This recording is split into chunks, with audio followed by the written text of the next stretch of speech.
नाद निराळा 32 शिरोळा हे फक्त ऐकलो तो, आज ते अनुभवलो पण.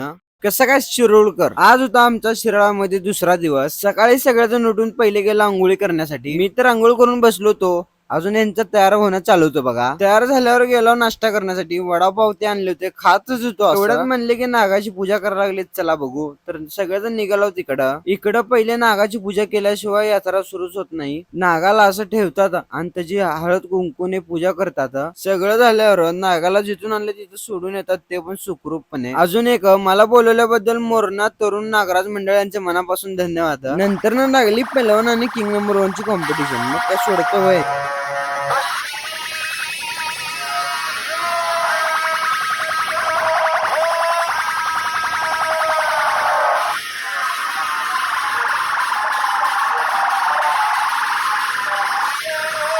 मेन चौकात गेल्यावर बघा किती गर्दी होती.